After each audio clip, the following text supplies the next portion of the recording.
general, let's say, suspicious remarks which I make, which AI office to use or whatever, but this is what his work is essentially. So he helped me to say the mildest thing. This is, I would say, practically he created the PPT. I go now beyond that PPT.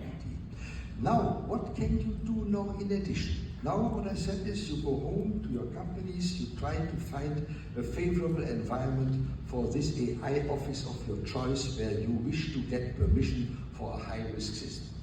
Number one. What can you do else today already? Now yeah, you can also today already please look into the time schedule which is described in the PPT. You will see this on pages 2, 3, 4, 5, I think of Jakob. What limits are here? We have the coming into force of the system on the 1st of August. It is in force now.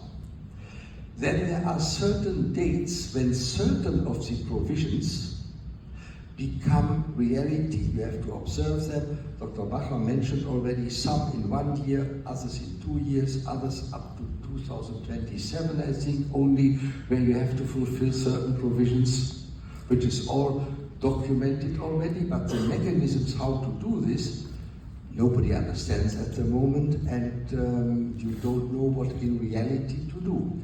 But there will be one deadline, which is not mentioned in the slides, which just came out of a communication of German Bitkom. And if you have more questions about Bitkom, send an email to Professor Paul Liu, to the organizers here, to myself. I'm a member of this organization. This is the Association of Digital Industry in Germany. It is not only German companies. There are, of course, the Siemens of this world, the SAPs of this world, the Volkswagen of this world, the German Telecom of this world, but also Intel, Microsoft, Huawei, for example. And I am urging Taiwanese companies, please join Bitkom, at least as an observer, as an ordinary member, to participate in the consultation mechanisms going on there, because Bitkom has done something where the deadline ended already 30th of August. It's over, unfortunately. The next deadline is the 10th of September, which is pretty soon. It is, if I see this correctly, next Tuesday. And you had to apply for being a member, a participant, an active one, in a consultation process which the EU Commission has started of 9 months from the 1st of August of this year, that ends in May next year, during which a code of practice will be developed.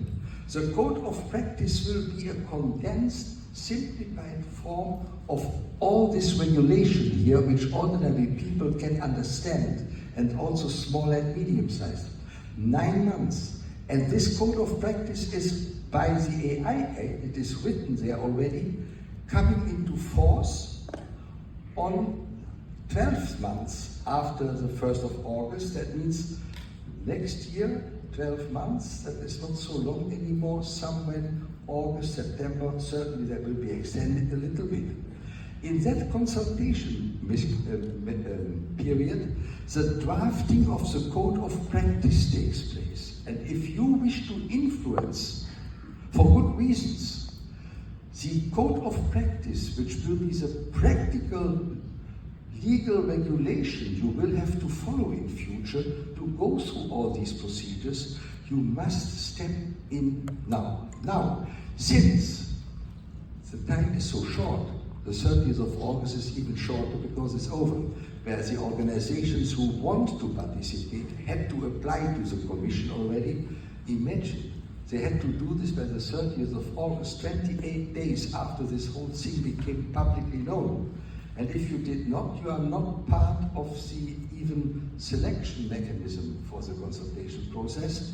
And you had to make, until the 10th of September this year, more substantial inputs to say, I wish to participate in this code of practice drafting.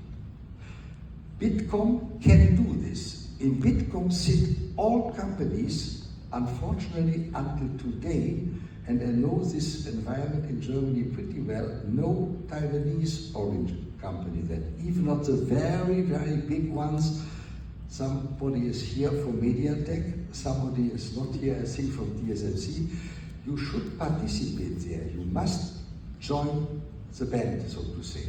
And Bitkom has open membership. You can apply there if you have an interest, a legal interest, and the technical background of what